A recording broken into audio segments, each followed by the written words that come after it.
Kiekviena švento rašto istorija pasakoja ir moko pažinti Dievo tiesą. Moko pažinti Dievo širdį ir jo valią. Per kiekvieną švento rašto žodį Dievas kalbina tave, nes Dievui rūpi ir meilės dovana atsispindi jo kryžiaus aukoje. Štai šis priminimo ženklas kiekvienoje krikščioniškoje bažnyčioje praktiškai galime rasti ir matyti. Kokia yra tavo meilės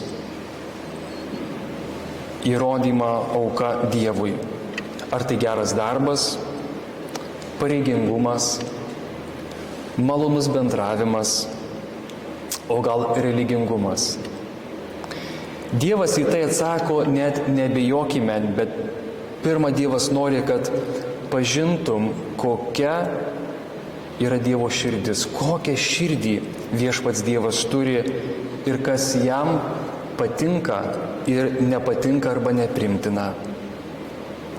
Šiam klausimui puikiai padeda atsakyti dviejų brolių Kaino ir Abelio draugystės istorija.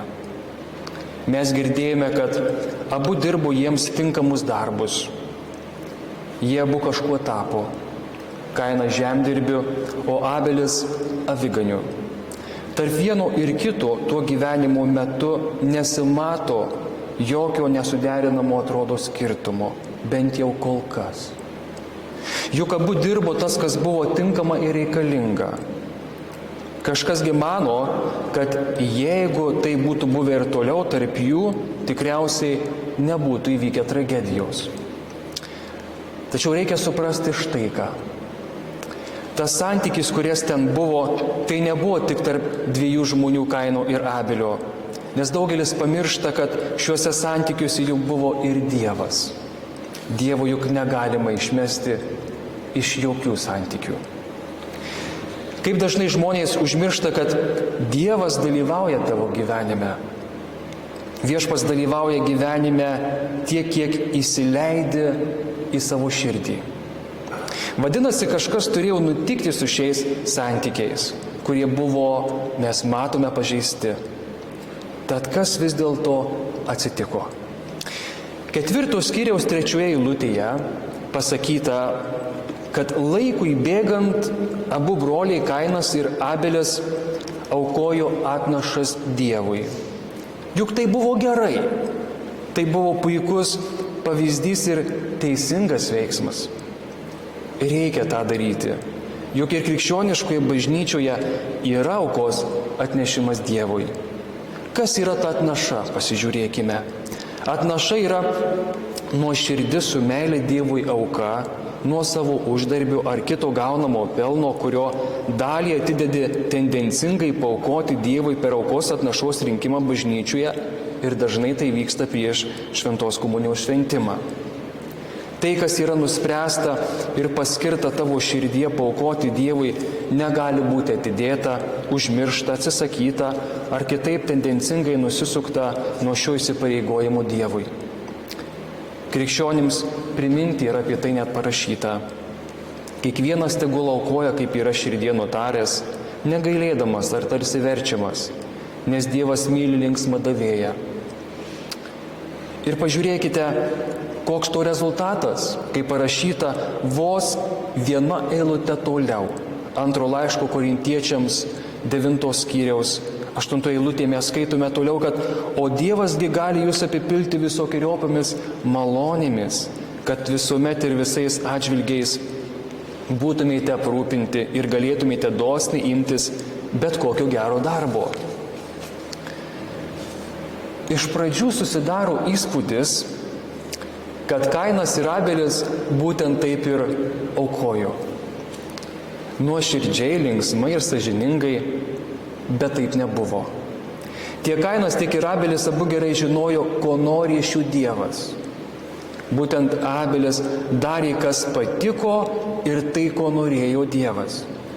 Tai primena mums, kad turime dažniau užduoti savo klausimą, ne ko mes norime, bet kas patinka Dievui. Arba galime suformuluoti kitaip šią mintį, ko Dievas nori iš mūsų. Kainas nieko panašaus negalvojo ir tikrai nekontempliavo.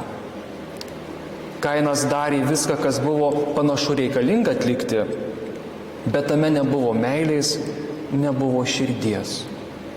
Matote, kaip yra, jeigu veiksme nėra meilės ir nuoširdumo, tai yra tuščia religija. O religija, kuri susaistyta tik taisyklėmis, bet jeigu joje nėra vietos meiliai ir nuoširdumui, tampa akla. Argi netokia pavydo ir neapykantos apakinta religija ir pasmerkė bei nužudė jūsų ir mano viešpatį Jėzų? Taip, mes tai ir randame. Argi netokia pavydo ir neapykantos apakinta religija ir šiandien yra greita pasmerkti ir negi nukankinti kitą žmogų mintyse, net neturint priežasčių. Laiške romiečiams parašyta: ir nemėgdžiokite šio pasaulio, bet pasikeiskite atsinaujindami savo mąstymą, kad galėtumėte suvokti Dievo valią, kas gera, tinkama ir tobula. Ir štai Abelis aukojo Dievui pirmienas. Tai daugiau negu simbolis ar simbolinis veiksmas. Abelis aukojo Dievui geriausią atnašų dalį. Jis geriausią atidėjo Dievui. Dievas pažvelgė Abelio atnašą ir jam patiko, o į Kaino atnašą nepažvelgė. Kainas buvo prislėgtas ir piktas. Negali, aišku, niekas apkaltinti Dievų ir sakyti, kad jam nerūpėjo Kainas, juk Dievas paklausė jo ir ten parašyta, mes skaitome 6 eilutėje, viešpats užkalbino Kainą. Viešpats užkalbino Kainą ir klausė, dėl ko tau tai pikta? Kodėl esi toks prislėgtas? Geras klausimas, tikrai ir labai tikslus, teisingas ir laiku. Dievas matė Kaino širdį, o jis net nebandė pakeisti savo nusistatymo. Kaip galėjo žmogus ignoruoti Dievo kalbėjimą, jog Dievas užkalbino jį? Taip ir norisi pasakyti Kainai, ką tu savo galvojai? Mums sunku suvokti, o gaila, jog Kainas galėjo pakeisti savo mintis, veiksmus ir sprendimus, kurie būtų buvę visai kitos krypties ir tada atnešę kitokį rezultatą. Kas toliau? Kainas apsibarė su Abeliu. Kainas užkietino širdį, užrakino ją ir piktybiškai užkalė duris dėl bjaurių priežasčių. Neapykanta ir pavydas. Neapykanta ir pavydas. Juk Dievas perspėjo Kainą, kad nuodėmė tyko, jinai tyko. Budėti reikia. Kainas ignoravo Dievo kalbėjimą, o jam tai reikėjo įsiklausyti į Dievo kalbą. Priimti Dievo rūpestį ir nepasiduoti neapykantai ir pavydui. Jeigu kas nors pasakys, ir kas čia tokio? Toks žmogus nežino šios istorijos tęstinumo ir baigties. Reikėtų ją paskaityti. Būtent šie du apleisti neapykantos ir pavydo pančiai privedė, mes matome prie to, kad Kainas sukilo prieš savo brolį Abelį ir jį nužudė. Samuelis Šedvikas, metodistų bažnyčios dvasininkas, kalbėjo ir rašė apie bendrystės santykį su Dievu taip. Neregimų dalykų kontempliavimas, bandymas mąstyti apie tai, kas amžina ir sąžiningos sielos pastangos užmegzti bendrystę su Dievu, savaime išlaisvina gyvenimą nuo viso to, kas nepastovu, nerimta ir beprasmiška. Kaip tiksliai įvardyjama tuštybės problema?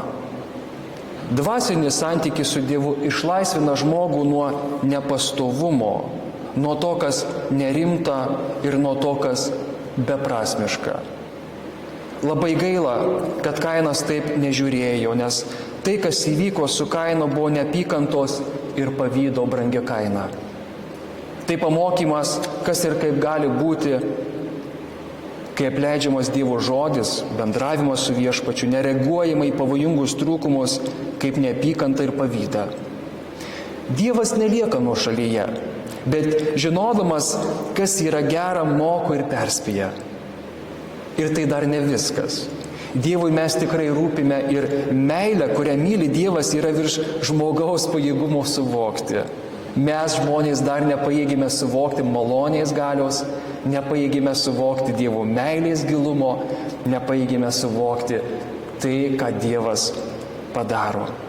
Tad žinodama žmonių silpnumą ir bejėgiškumą, suteikia jėgų ir stiprybės įveikti. Dievas neatima jėgų, bet jų suteikia, kad galėtum įveikti ne tik neapykantą ir pavydą, bet ir tai, kas yra nepastovu, nerimta ir beprasmiška.